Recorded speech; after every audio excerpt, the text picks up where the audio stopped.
बे बुनायावथ' 100% दिनै दानस्रां जुरित दङ। जानानै थांनाय एमपि इलेक्सनाव लैहोर फंबायखौ बा बिथांखौ जाय मानसिफ्रा क'क्राझार टाउननि बिपिएफ अफिसाव थांनानै गाग्लोबहैदोंमोन अर्थात बुहैदोंमोन नङा होमबा जोबथिं खालामहैदोंमोन बे केसाव जरित थानाय जोंहा इउपिपिएलआव दङ दा बे बिथाङा दा बियो मोनसे समाव हारिनि थाखाय जानजि खाफ्रानानै बा हाथियार लानानै सोमावसारबोदोंमोन बिथाङानो जाहैबाय दानसोरां एक्स एनडिएफबिनिनो सासे सेक्रेटारिमोन बिथाङा जेनेरेल सेक्रेटारि दा नैबे बिथाङा माने लैहोरखौ बुनायाव माने फुरा जरित दं होननानै दिनैनि दिनाव एक्स एनडिएफबिनि बिथांमोना खुगा खेवनो गोनां जादों मानो मैया दाख्लै जिथुनाखि भुटाननिफ्राय 7 जन एक्स एनडिएफबिफोरखौ बख'नानै लाना फैदों जेलनिफ्राय नङा होमबा नैबे बिथिंनि गेजेराव गोबां खिलिमिलि जागासिनो दङ दिनै मानो होनबा बिथाङा आरो दानसोरां बिथाङा गोबां आफादनि बा एक्स एनडिएफबिफोरनि मेल मिटिं जायोब्ला माबा मोनसे सावरायनो गोनां इम्पर्टेन्ट खोथाफोर थायोब्ला बा खामानिफोर थायोब्ला बिथाङा एराय थाबाय थायो होननानै बुंदों दा बिनि खारनावनो दिनै बिथांखौ मोनफुंनो हायैलाय मेल मिटिङाव खनफ्रोमबो दिनैनि दिनाव बिथांखौ माने आफादनिफ्राय बा बिबाननिफ्राय एंग्लायनाय जादों आरो मेम्बाराव दोनहरनाय जादों दा बे बाथ्रानि सायाव माने गोबां कन्ट्रभार्सि सोलिगासिनो दं एबा गावजों गावनो एसे मोनसा मोनसि मोनलायनाय सोलिगासिनो दङ एक्स एनडिएफबिफोरनि सायाव स' आं बिनि सायावनो फंनैसो बाथ्रा बुंनो सानो दिनै नोंथांमोना मोनसे समाव हारिनि थाखाय खौसे जानानै जानजि खाफ्रानानै नांबोदोंब्ला जुजिबोदोंमोनब्ला दिनै नोंथांमोना गाहाय लेभेलाव फैनानै बा सरकारजों थाफैनानै मानो गावसिनि सिमाखौ बारनो सानगासिनो दङ एबा मानो दिनैनि दिनाव बुजिनानैबो बुजिनो हायै बायदि नोंथांमोना दिनै गावजों गावनो माने एना एनि सुत्र जालायनो थांगासिनो दङ ना बलि नोंथांमोना बै समावनो आफादाव थानाय समावनो बा हाग्रायाव थानानै हाथियार लानानै संग्राम खालामनाय समनिफ्रायनो माबा मोनसे आखेसफोर दंलायो नामा नैबेनि थाखाय गोबां साननो गोनां जानानै फैदों मानो होनना बुङोब्ला दिनै नोंगौ मोनसे बाथ्रायाथ' गोबां साननो गोनां जाय बिथांमोना माने सरकारजों आखाइ गोरोबनानै थागोन बे बिथांमोना निस्सय माने मोनसे नङा मोनसे फेरलाखौ सानखायो दिनै आं गोबां खोनानो मोन्दों दानसोरां बिथाङा दिल्लीयाव थांनाय मबेयाव थांनाय गाव हारसिंसो थांदों नामा नैबेफोर बाथ्राखौ जे बिथाङा हारसिङै मुं लाबाय थादों बा खोथा होबाय थादों ससियेल मिडियानि गेजेरजों दिनै साफ्रोमबो एक्स एनडिएफबिनि नाजानायावसो नोंथांमोननि नाजानायावनो दानसोराङानो जा सोरबा एक्स एनडिएफबिनि साफ्रोमबो मेम्बारफ्रानो जा सोद्रोमाफ्रानो जा बा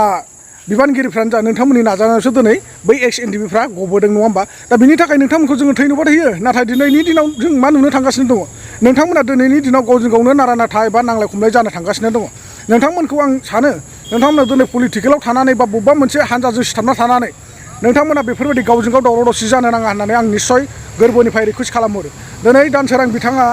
इउपिपिएल हान्जाजों सिथाबनानै दङ बा सथबनानै दङ नोंथाङा बबेबा मोनसे पलिटिकेल हान्जायाव थादोंब्ला बे पलिटिकेल हान्जाजों थानानै मोजाङै नोंथाङा बर' समाजनि थाखाय बा बर' हारिनि थाखाय माखासे मावबावनो गोनां थालांनाय खामानिफोरखौ बा एक्स एनडिएफबि बिथांमोननि थाखाय जोबथेसालियाव जोबनानै दोनजानाय बिथांमोननि थाखाय नोंथाङा अरायसम प्रमद बर' सारजों बा आसामनि चिफ मिनिस्टार हेमन्त बिश्व शर्माजों अरायसम खोथाखौ सावरायबाय थागोन होननानै आसा खालामहरनाय थायो दा जाय हक जि जाबाय थांबाय मैया दाख्लै दा गोदान प्रसेसा मा गोदान फैबाय थानाय प्रसेसा मा नैबेनि सायाव नोंथांमोना सिन्था सरसा खालाम आरो दिनैनि दिनाव नोंथांमोना बेफोरबायदि पार्सनेलि खोथाफोरखौ ससियेल मिडियायाव फोसावलायबाय थानायखौ आं माने साबजानाय मोनाखै नोंथांमोनहा दिनै बबेबा मोनसे पलिटिकेलाव थानानै 5 बोसोरनि पावार एबा 10 बोसोरनि पावारखौ लानानै मानो एथ'ग्राब गावजों गाव मानो नांलाय खमलाय जाबाय थानो लुबैयो नाङा बेफोरबायदि खालामलायनो नाङा दिनै पलिटिकेल पावारा जाबाय दिनै दं गाबोन गैया जेरै थाखा फैसाया आखाइनि मैला होन्दोंना पलिटिकेलनि पावाराबो थिग बेबायदिनो रायजो राजानि अनजानाय मोजां खामानि मावोब्ला रायजो राजाया मोनसे पलिटिकेलखौ अरायसम फोथांनानै लाखिबाय थागोन जुदि नोंथांमोना रायजो राजानि जुदि मोजां खामानि मावा अब्ला रायजो राजाया गाबोननो नोंथांमोनखौ जोख्लायनोबो दोननो हागौ बा गादबनानैबो दोननो हागौ दा बेखायनो नोंथांमोना अरायसम सिन्था खालामनानै माने मोजाङै समाजनि थाखाय खामानि मावलांगोन होननानै आं मिजिंथियो आरो खोनानाय बायदिब्लाथ' दानसोरां बिथांनि सायाव गोबां रेकर्ड दङ आरो गोबां खोनानो मोन्दों बायदि मैया नाथाय बेफोरखौ बुफ्रुनानै होनांगौ होननानै आं सानाखै दा नोंथांमोना जाय हक बेफोरबायदि दावराव जानायनिफ्राय 10% दंफैयो दायो 10% दंबा बे 10%आव स्टप खालामदो आरो गोजोनै मिलायलायनानै नोंथांमोना अरायसम बर' हारिनि थाखाय खामानि मावलांगोन आं मिजिंथिबाय दायो नोंथांमोना सिगाङाव होनाय भिडिअ इन्ट्र'खौ फुल नायनानै बुजिनानै लादो बेफोर बाथ्राखौ आं बुंनाय नङा दिनै एक्स एनडिएफबिनि बिथांमोनानो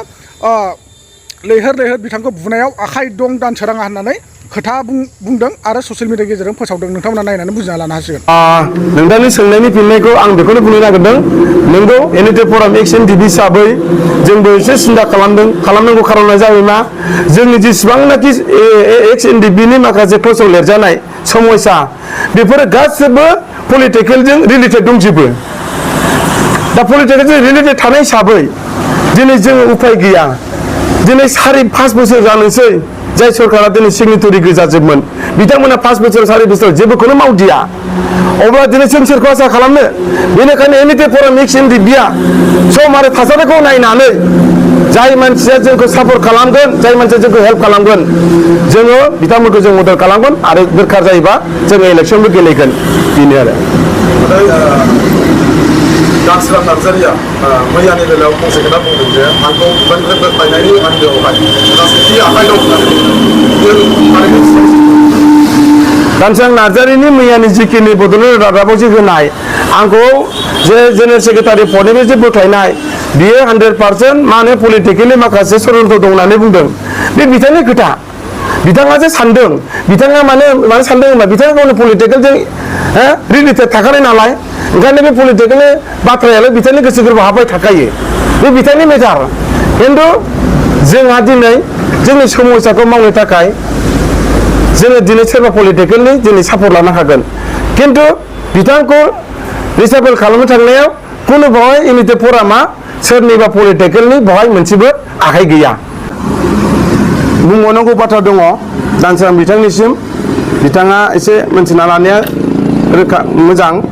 बेनो जाहैबाय जोंहा थांनाय मेनि 7 तारिखआव एमपि इलेक्सन जादों बे एमपि इलेक्सननि सिगाङावबो जोङो एनइपि फराम एक्सएनडिबिनिफ्राय जोङो मोनसे साइलेन्ट जानानै थानो होननानै जोङो मोनसे थिरांथा लादोंमोन बे बलामगुरि ग्रेप्टार फार्म हाउसआव नाथाय बिथाङा बे मिटिङाव बाहागो लायाखै आरोबाव जोङो गुबुन गुबुन मिटिङावबो जोङो रायज्लायबाय थादोंमोन बेयावबो बिथाङा बाहागो लायाखै नाथाय जों जेला फरामा जेला जोङो साइलेन्ट थादों एमपि इलेक्सनाव नाथाय जोंहा मानगोन दानस्रां नार्जारि बिथाङा एमपि इलेक्सनाव गावनि टिमखौ लानानै बिथाङा मा खालामखो मेनि 7 तारिख खालि क'क्राझार टाउनावनो थानाय बिपिएफ अफिसाव दरखं मोखाङावनो लैहोर फंबायखौ दिनै बिथांमोना मोनसे टिम लानानै बिथांमोना होसोदों आरो दिनै बुदों बे बुनायावथ' 100% दिनै दानस्रां जुरिस दङ